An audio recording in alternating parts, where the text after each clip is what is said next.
Welcome everybody to the music show. I'm Ray Braselton, your host. And I'm Nick Rita, co-host. Nice to see you, Nick. Hey, it's good about to see time you. we get together. It's been a while. Give these people a good show here. We got a show coming up. The name of this group is the Ghostwriters, and they're a country group.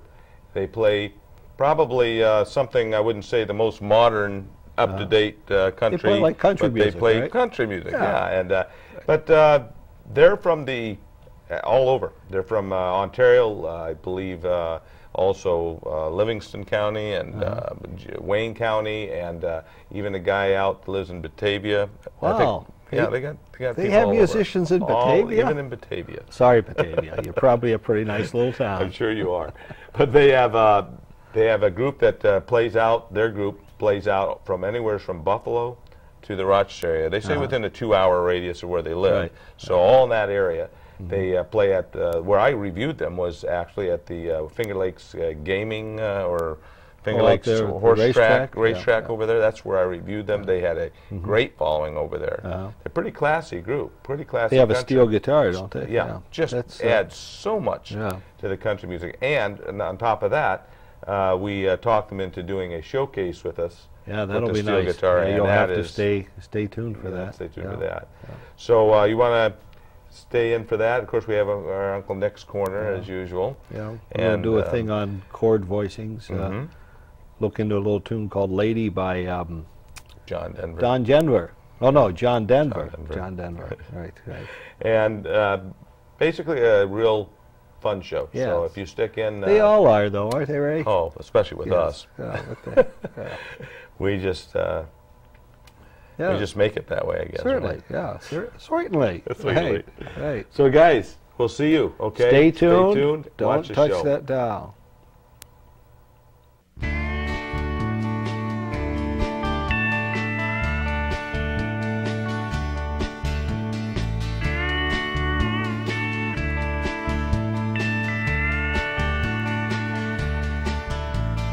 White line fever,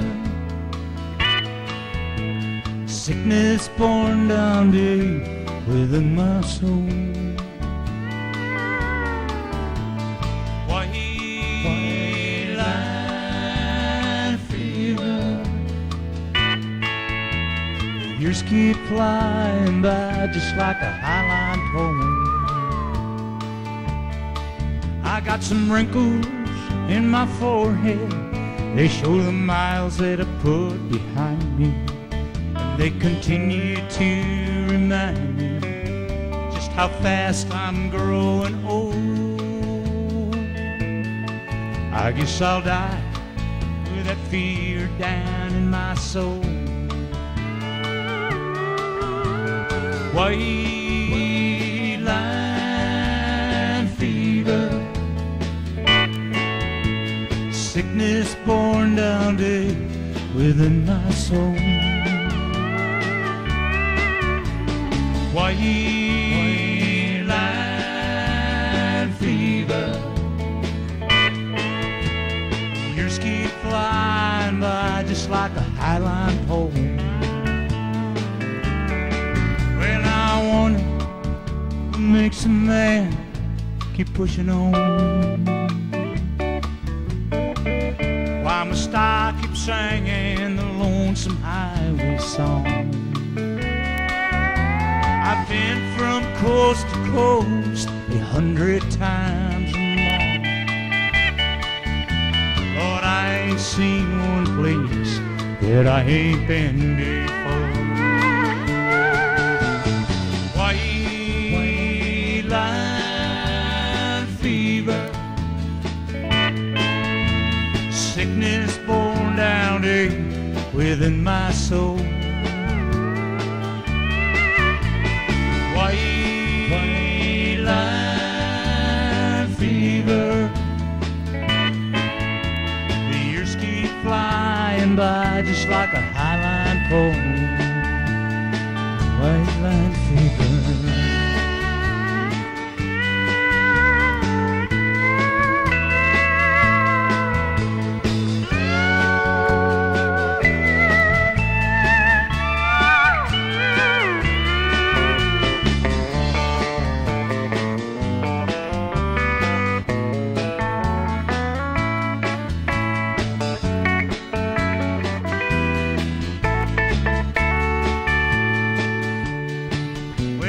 wonder what makes a man keep pushing on.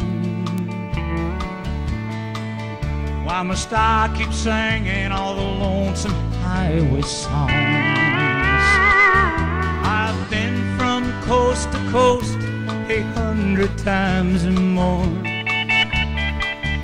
Lord, and I ain't seen one place that I ain't been before. White line fever, sickness born down deep in my soul. I got a white line fever. Years keep flying by, years keep flying by, years keep flying by like a highline pole.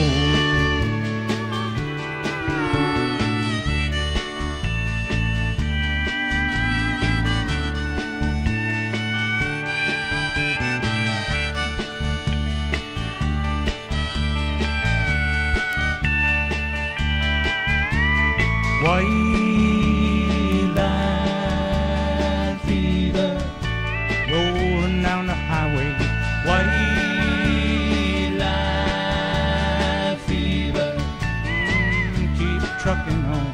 White line fever, flying down the interstate. White line fever.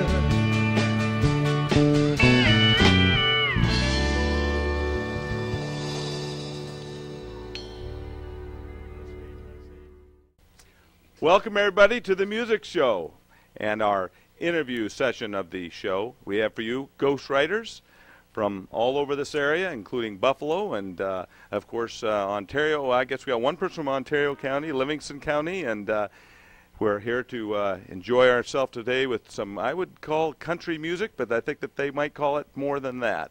And just want to do an interview with you guys and see if we can get to know these guys well. A few questions. First of all, let's start with you, Jim. Your name and your town and your instrument. Can they see you on camera? Nope. There they can. Go for it.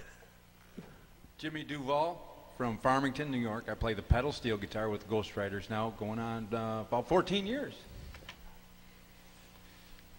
I am Bill McDonald, an original member of the Ghostwriters, so about 14 years too, Jim, and I'm from Batavia.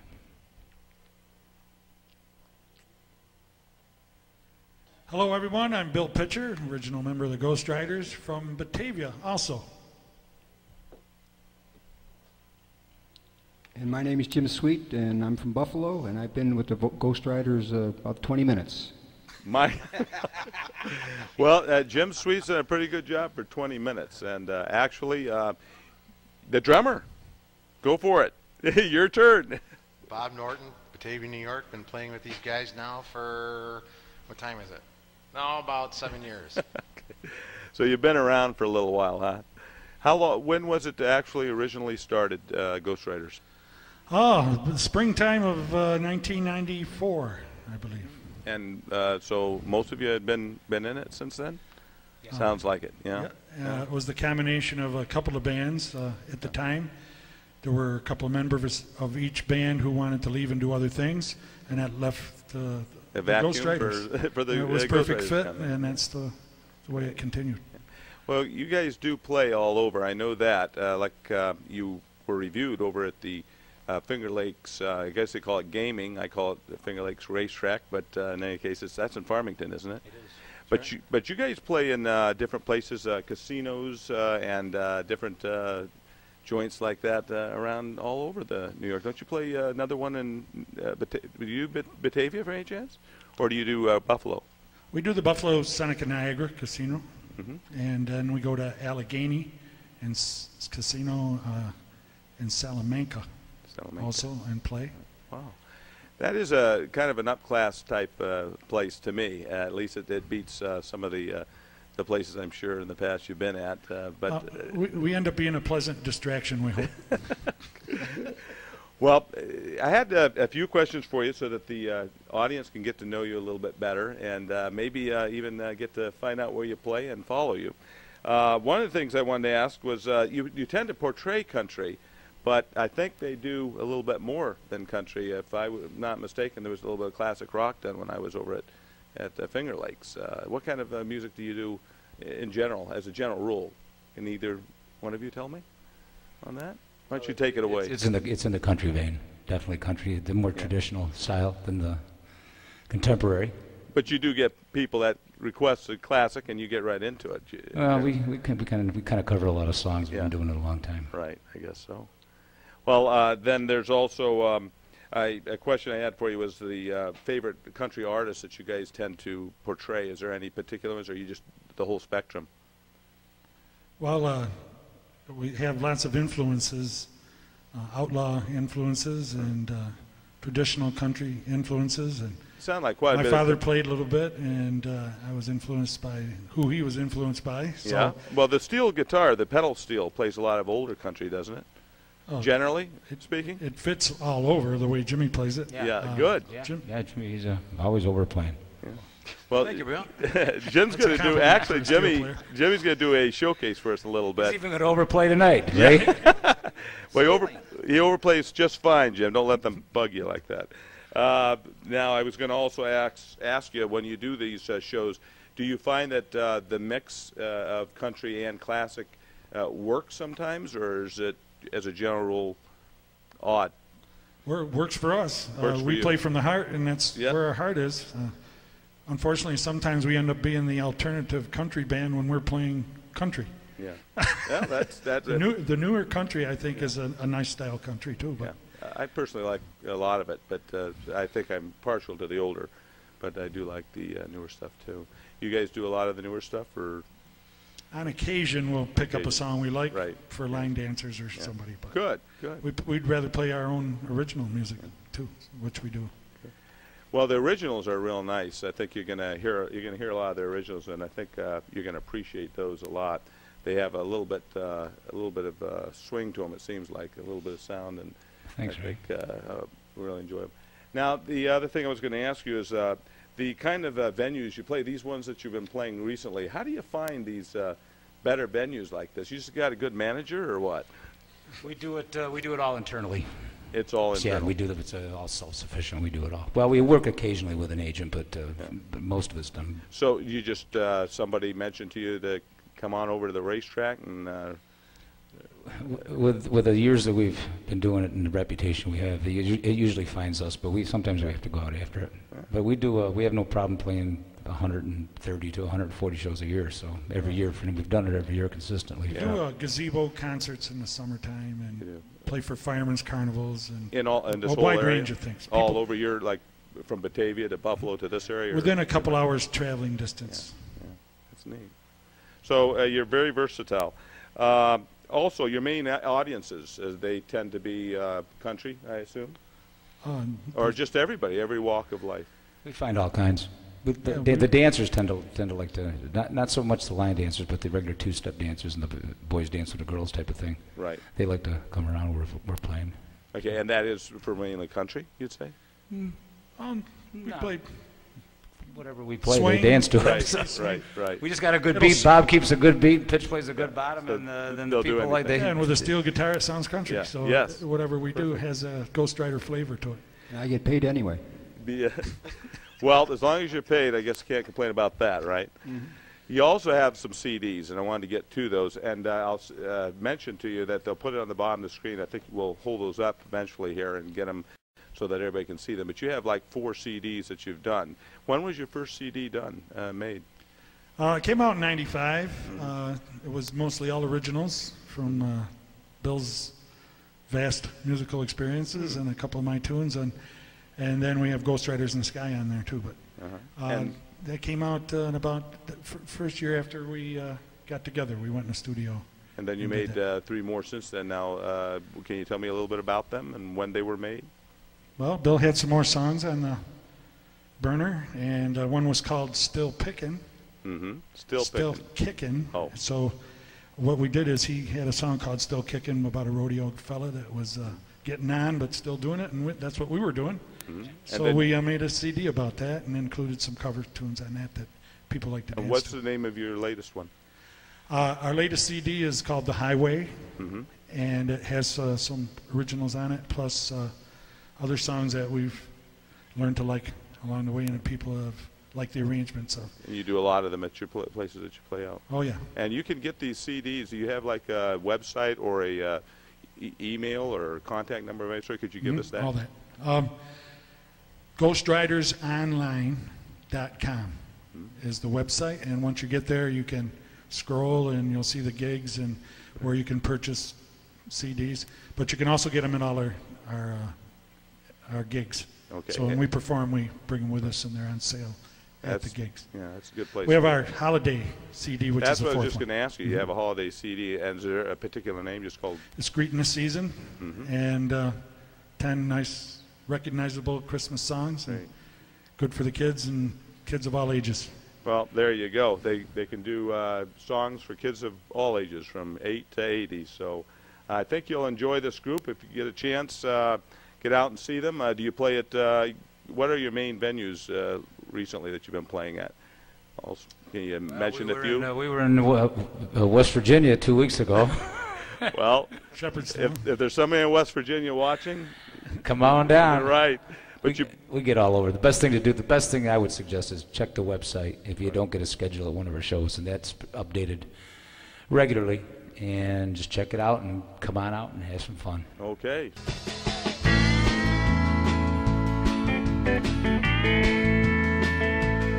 There's an Elvis movie on the marquee sign. Yeah, we've all seen it at least 3 times. Everybody's broken, Bobby's got a bug. Put $1 worth of gas in his pickup truck. Going 90 miles an hour down a dead-end road. What's the hurry, son? Where you gonna go? We gonna howl at the moon, shoot at the lights. Small town Saturday night. It's a small town Saturday night.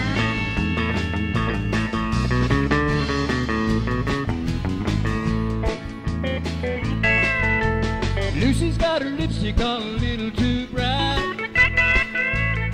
Yeah, and Bobby's getting drunk and looking for a fight. Liquor on his breath, trouble on his mind. Yeah, Lucy's just a kid along for the ride. They got a 6-pack of beer and a bottle of wine. You gotta be bad just to have a good time. We gonna howl at the moon, shoot out the lights. It's a small town Saturday night. It's a small town Saturday night.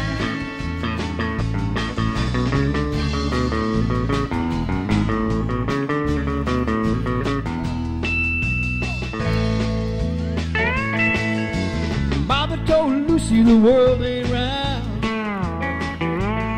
Yeah, it drops off sharp at the edge of town. Lucy, you know the world must be flat. 'Cause when people leave town, they never come back. They're going 90 miles an hour to the city limit sign. Keep the pedal to the metal before they change their minds.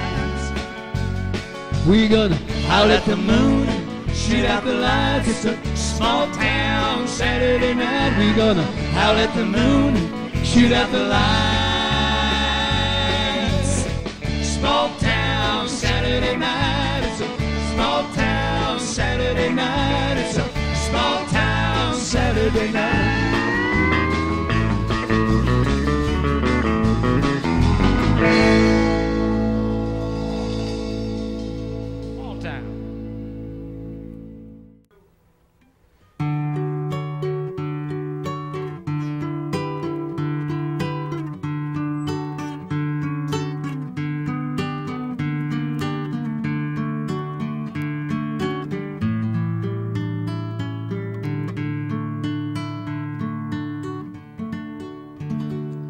Hi, welcome to Uncle Nick's Corner. I'm Nick Rita, and was just playing a little tune from an old John Denver tune. Lady, I think was the name of it. And I really didn't know the tune all that well, but when I heard that little thing that I was playing there, it caught my eye, it caught my attention, and I started looking at it to play it, and I found some pretty interesting things in it. You know, when we have a chord that we play, we can name it a couple different things. Now, Joe Pass, for instance, has a chord book, and he gives you chords that he calls C major type chords. Now, it might be a chord like this. Now, if I play this chord with an E root, it's actually an E minor 7. But if I infer a C root to it, it sounds like this, and it becomes a C major 9. Similar thing happens in this song. We're starting up way up here with this chord way up here on the neck, and it's on the, where is this? This is the 9th, 10th, and 11th fret. Now, if I were to play that on its own, that's actually an F minor chord. I'm sorry, F sharp minor chord. But if I put a D below it, it changes it into a D major 7. So listen to that. And as I'm playing this, again, I'm using my fingers down here to pick out a nice little rhythm. Thumb, index, then I'm picking the ring and middle finger, and then coming back to the index, and basically just using a form on it. Now I'm going to take the same chord, bring it down 2 frets. Now if I were going to play that chord alone just like that, it would be an E minor chord. Here comes a conundrum, so to speak. I'm going to play that with a D in the root. Now, depending on where your ear is at the time, you may call that an E minor with a D root. It actually ends up sounding like an E minor 7. But if I were putting a C under that, it would be a C major 7. Sometimes it doesn't even matter what you call it. It's the sound that's important. So we started here with this. Same chord down 2 frets. Now I'm going to go to this chord here, which is a major form. First finger on the 5th fret of the 1st string. I'm using my pinky on the 7th fret of the 2nd string and my 3rd finger on the 7th fret of the 3rd string. That's a D chord, and that is a solid D. Listen to it. There's no other thing to call that. I have a D, F sharp, A, and a D in the root. But now I'm going to take this note on the 3rd string, and I'm going to move it down 1 fret. There comes another, what I would call a conundrum, because actually the chord that I'm playing there is again an F sharp minor. But I'm going to play it with the D, so again I'm going to hear a D major 7. Let's recap real quick up to there. I'm up here, moving that down, then the D chord, D major 7. Now I'm going to go to this chord here on the 3rd fret, and it's like an F chord on the 3rd fret. I'm barring the first 2 strings on the 3rd fret, and I'm playing my 2nd finger on the on the 4th fret of the 3rd string, and that's a G chord. That's easily called a G with a D in the bass, so you'd see it as a G/D. Now, a little bit of discussion on that. When you see a chord with a letter, then a slash, and then another letter, let's say for instance G/D, what that's telling us is that we're going to play a G chord, but the root note or the bass note is going to be a D. Now in the case of the, in that case, you're actually playing a chord tone, and it's just specifying the chord tone that you want to play in the bass. But for instance, if I have an A/F sharp, that changes it altogether. Here's my A chord, not to get off the track, but this is kind of relevant.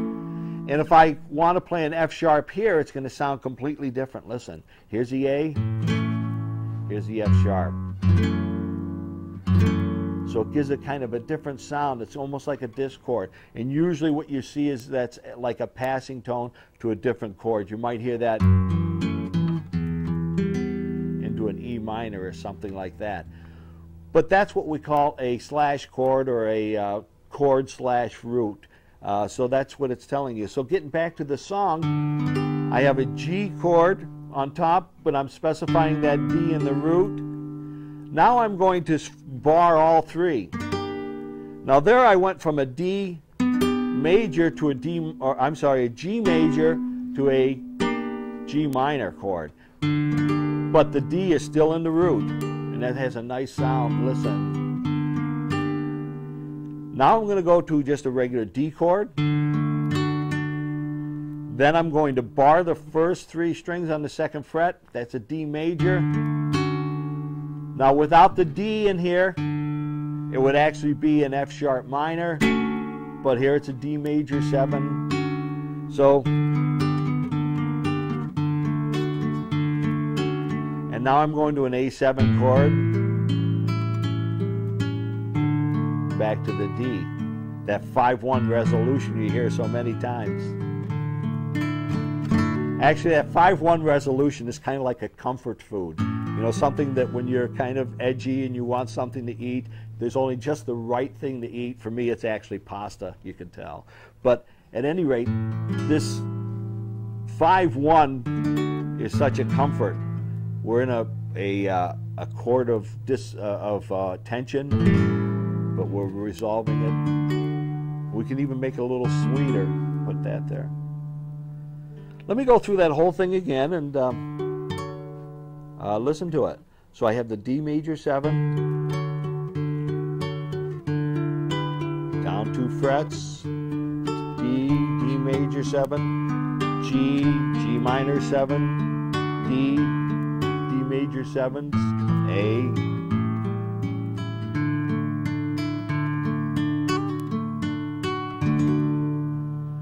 As usual, anything that we do here, if you have any further questions, feel free to contact us. We give you all the contact information you need. We give you websites, email addresses, phone numbers.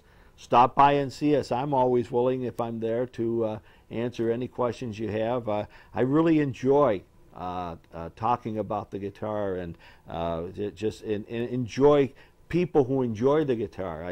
It's really, to me, it's been a lifelong love affair.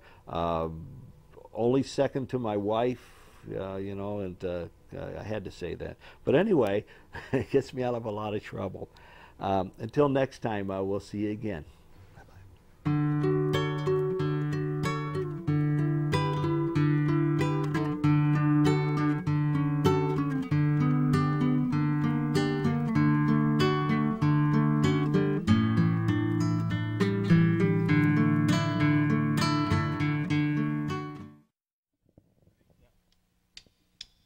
Well, I'm still in love with you.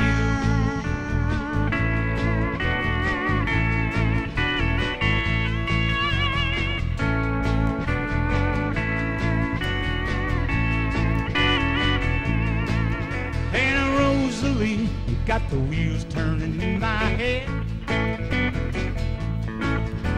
Sure man lonesome, sleeping in Rose's bed. I'll be writing this letter to you. I'm proving that my love is true. And if you still want to run free, then tell me, Rosalie.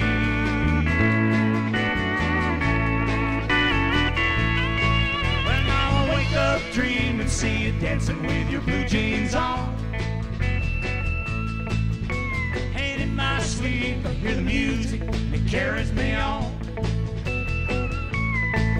Can't you hear me calling your name? My love for you, it still remains. A ship lost on the sea without you,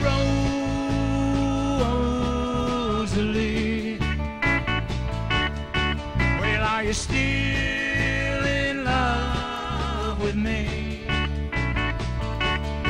Just tell me, Rosalie. Well, I'm still in love with you.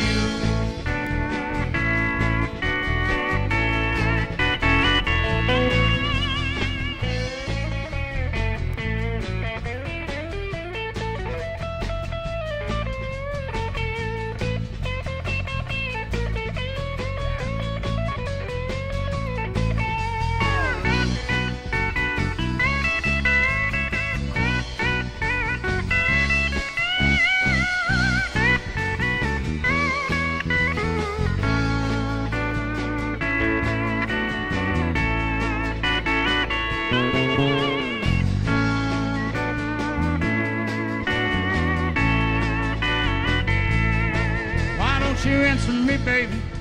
Tell me that you're coming home. 'Cause I'm tired and wasted and I'm spending all my nights alone. And I'll be dialing your number, singing those blues. And Rosalie, we got nothing to lose. And if you still wanna run free, then tell me,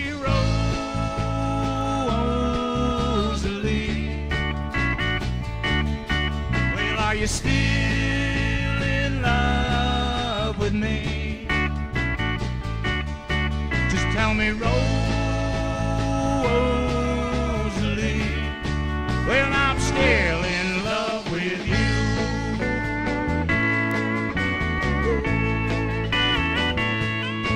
Well, tell me, Rosalie,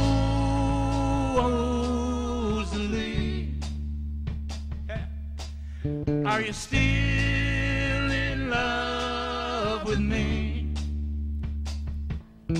Just tell me, Rosalie. Well, now I'm still in love with you.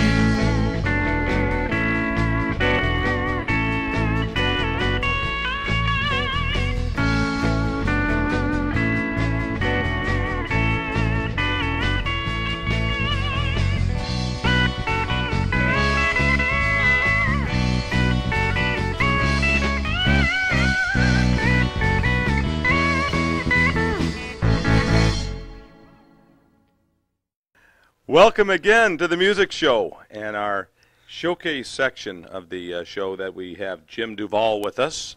And how you doing, Jim? I'm doing very well, thank you, Ray. Great. I'm glad you decided to do this for us. Jim actually just played with the Ghostwriters for our show, and I think you all enjoyed that. And we had a lot of course, pedal steel guitar playing in it. In fact, you play every song has pedal steel almost, doesn't it? That's right. Yeah, that should the way it should be, right? That's absolutely right. Absolutely. So we decided to ask Jim, and he was more than willing to go ahead and give us a demonstration and maybe teach us a little bit. Just a couple of questions before we start, Jim. There's two necks on that pedal steel. Maybe you can tell us what the significance of two necks on a pedal steel is. Well, when the pedal steel guitar was developed, it came from Hawaiian guitar, which only had 6 strings. And what they did is they progressively added more strings. They had an 8-string Hawaiian guitar. They had a 10-string Hawaiian guitar, but they also had multiple necks for multiple tunings because some songs are better played on different tunings. Right. If they have a wider range of chord progressions, then the added tunings facilitated the tune. Well, now also you have different amount of strings sometimes per neck also.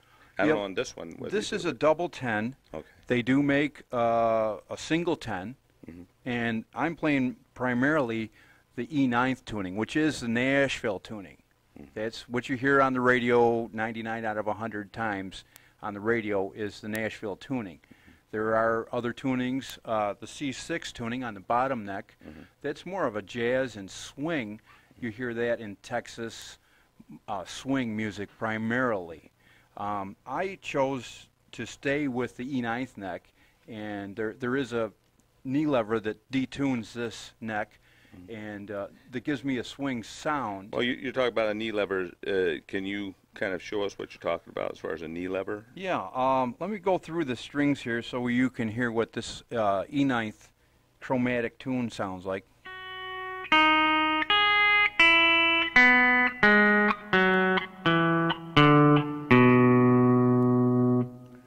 Now that's open with no pedals, and now that E flat lever, I throw that, and it can give me a now what?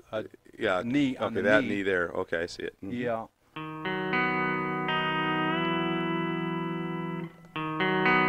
So all it does is flat it? That's correct. Yeah, and then I have one that sharps that same 2-string. Okay, and can you show us that? Oh yeah.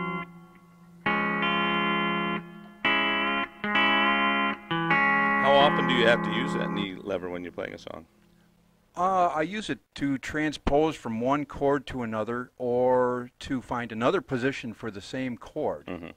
When I'm playing melody, I am primarily using the first 2 floor levelers, floor pedals down here. Okay, yeah, there you go. And what's that doing right now? That's raising 4 different strings. Okay. Some it raises a half tone, some it raises a full tone. If I go back to my open position, I'm in an E chord. But I can't play all the strings. Yeah. There's grips, and here's one, the top grip, the high frequencies is those 3 strings, and then next would be those 3, and then these. Notice that's all the same chord, E chord. Now, if I push the first 2 pedals, I get an A chord. Okay. And if I move up the bar 2 positions, 2 half steps to a full step, I get the 5 chord of the E.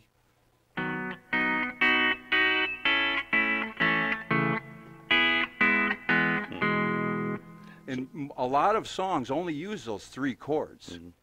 So from moving the bar only that much, I can play a lot of music on this pedal steel guitar. And what they used to do in the old days, they would slant the bar. Right.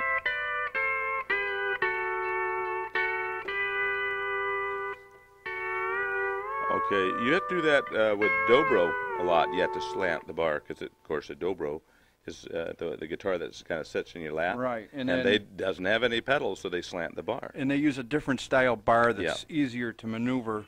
Yeah, that's and, it. And that's called a Stevens bar. Right. But that's how it kind of evolved from a Hawaiian guitar with more strings, and then somebody early in the 50s started experimenting with a tunable changer. And a harp, a big harp, has a tunable changer. So they decided they wanted to lower some strings and raise some strings. And so now this is tuned to a Nashville standard tuning, which primarily most everybody uses the same tuning. They may adjust their knee levers to different places sometimes.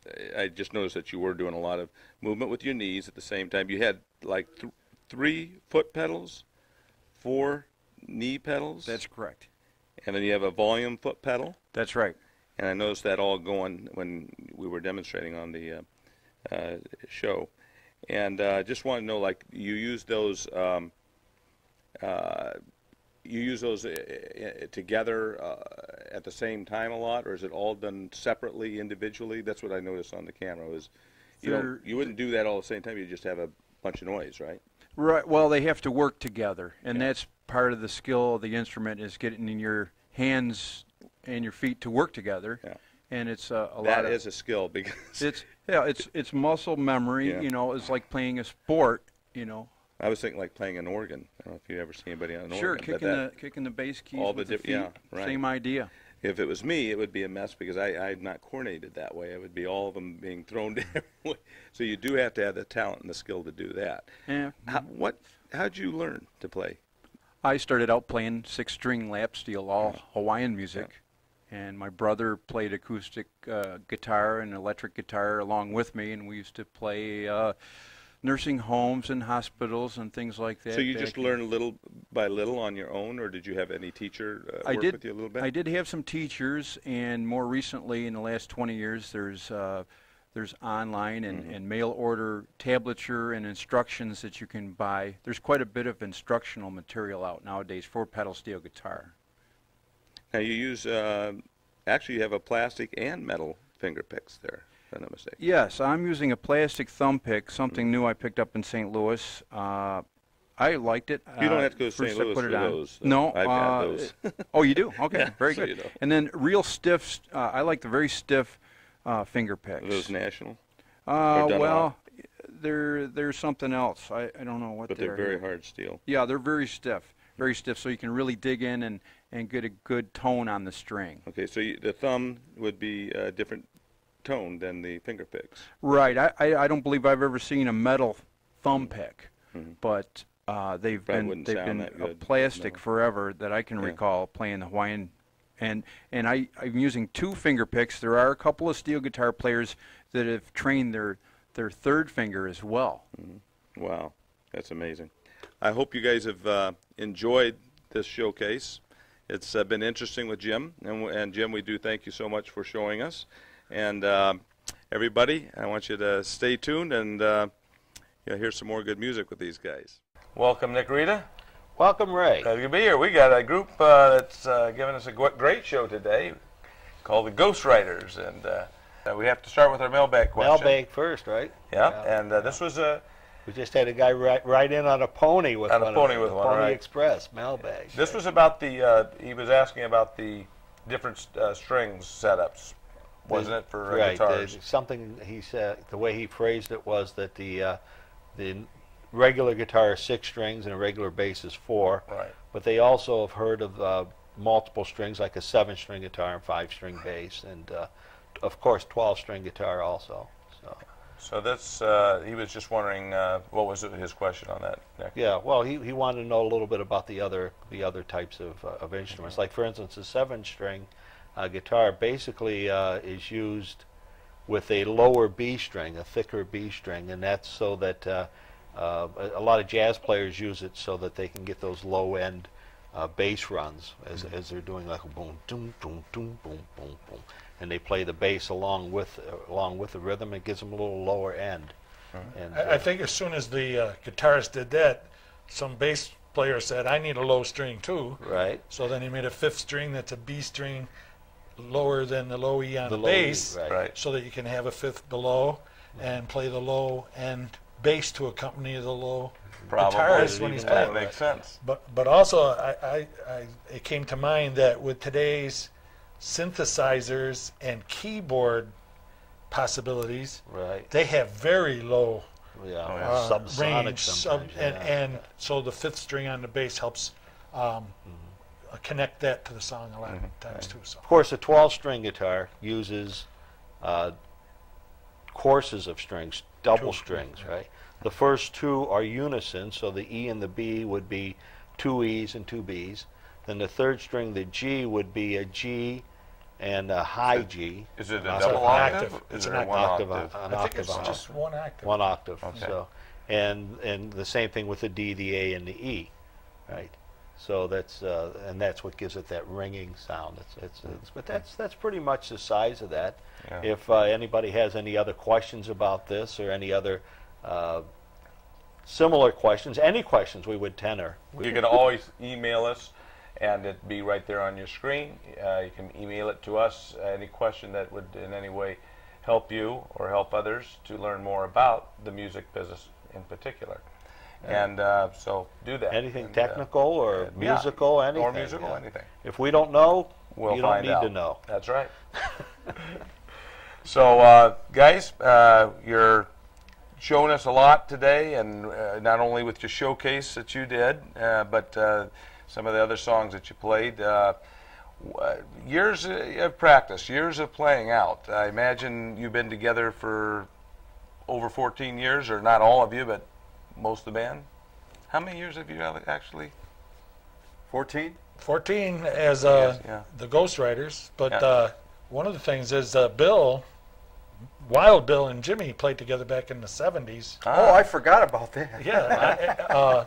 And they weren't doing country then, were they? Yes, yes. Yes, they played actually at Willie Nelson's 4th of July picnic, maybe the second one. I think it was the second one. And then again, they played for Waylon, played on show, Waylon Jennings and the Outlaws. We did get some openings. We were based out of Dallas, Texas, and we played in Hollywood, California for a couple of appearances as well. And what was you known as Wild Bill and the Buffalo Yankees? That's right. Well, it's nice to hear this part of it, because I think a lot of people, they see you play out maybe, and but they don't know these stories, and this is the kind of stuff that we like to get out on the show to you guys. So there's an interesting fact there. That's very good. Well, Bill and I were both from Batavia area, and we got confused people at times, because he was Wild Bill, and back in the day I also was Wild Bill, and we had our own bands, and they would be talking to us, and I knew they had me confused with Wild Bill McDonald, but I didn't let on at the time, of course. And then Bill would see me out, and he'd go, "Did you play so-and-so's wedding?" And I would go, "Yeah." Well, they were talking to me, but I didn't tell them I wasn't you. And over the years, so when we got together, we couldn't be Wild and Wild in the same band. So being the senior statesman, I stepped back, and now I'm Mild Bill, and he's Wild Bill. And that's where Wild and Mild came from.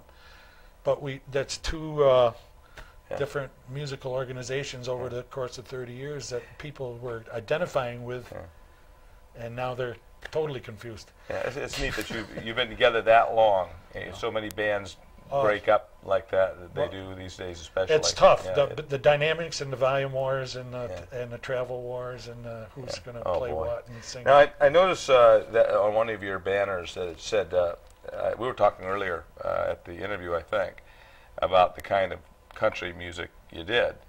And neither one of you, and none of you mentioned something about that you do something that maybe is called hardcore country. Now, what is that? It's hardcore. It's that means old time. Old time. It's heavy at times.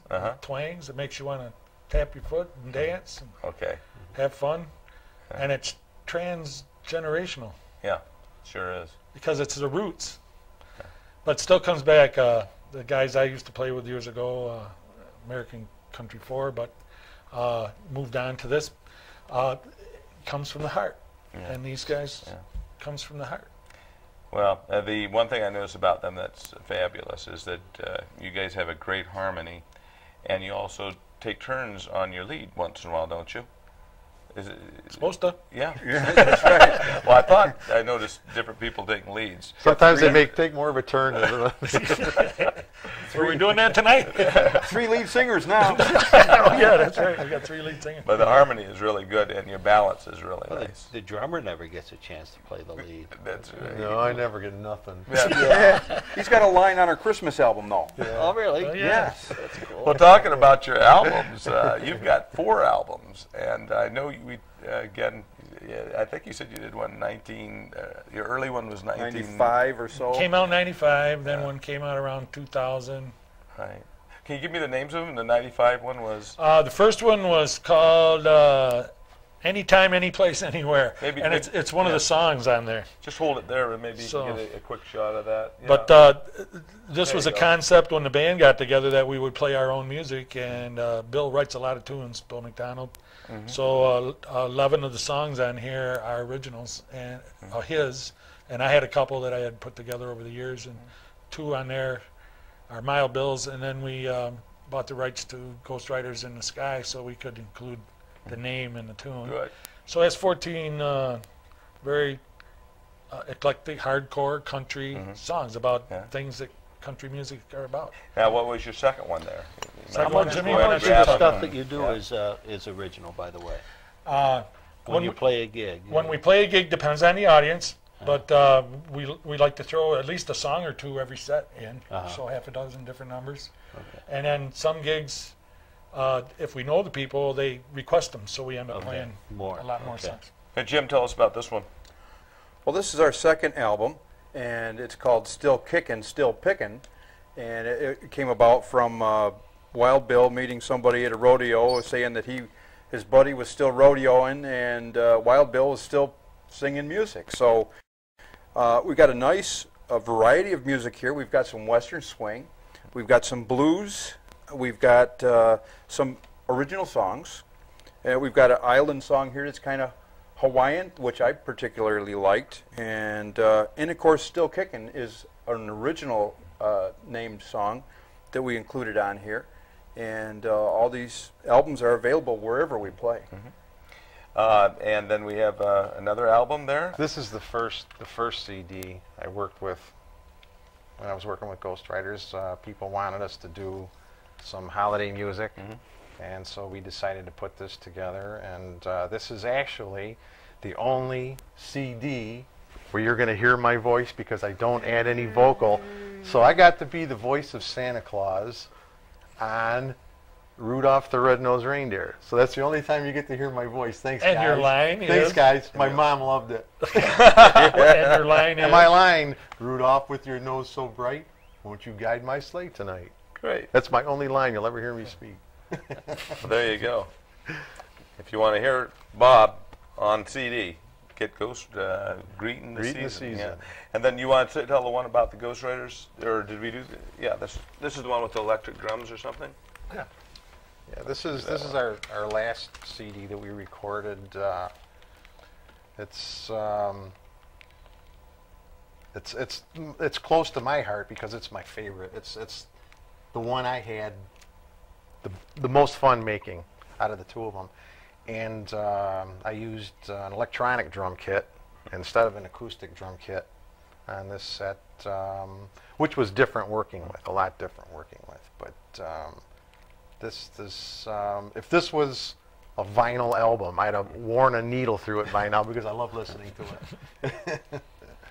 That's good. So if you want to get these CDs, how can they, or even get contact with you to know where you're playing out? Can you give us a website again, and we'll put it at the bottom of the screen for them?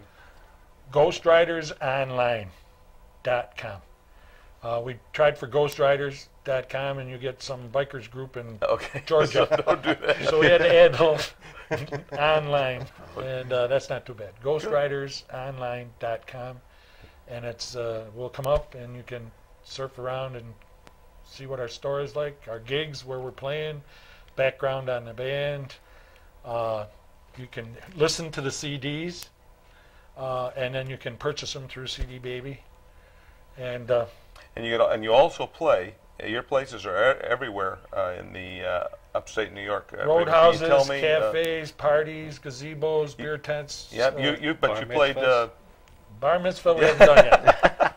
You played where I reviewed you is the Finger Lakes Gaming or racetrack, I call it. What are the other places like that you play? We do service clubs. We do the Elks, the Moose, the Didn't Eagles. You say you also do another casino or something in Buffalo? Or Niagara Falls Casino on the American side. Right.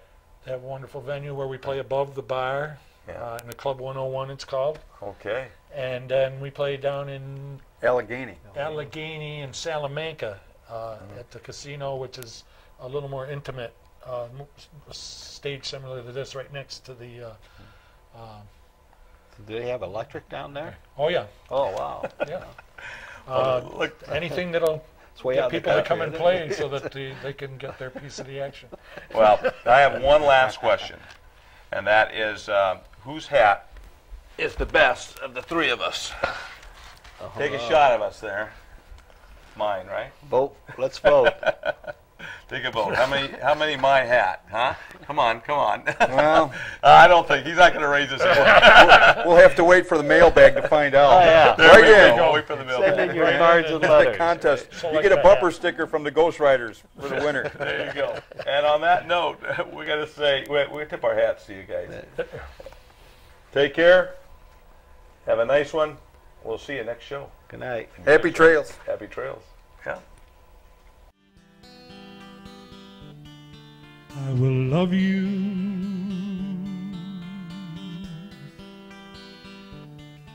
till the day I die.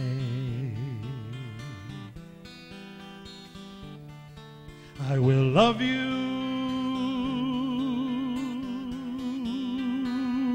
and here's the reason why.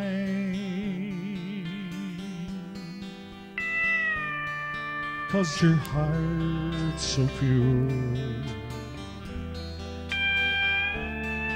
and your dreams are mine,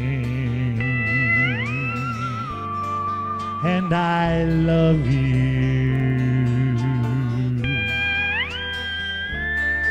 I will love you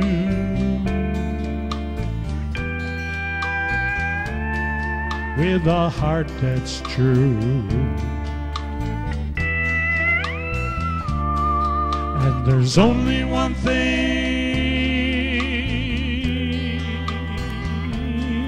I would ask of you, that you love me like I love you, 'cause I love you. What would I do if our love went astray? You're all I have, so believe me when I say I will love you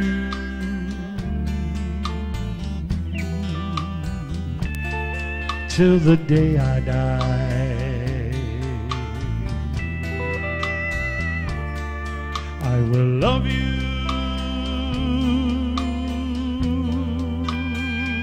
and here's the reason why.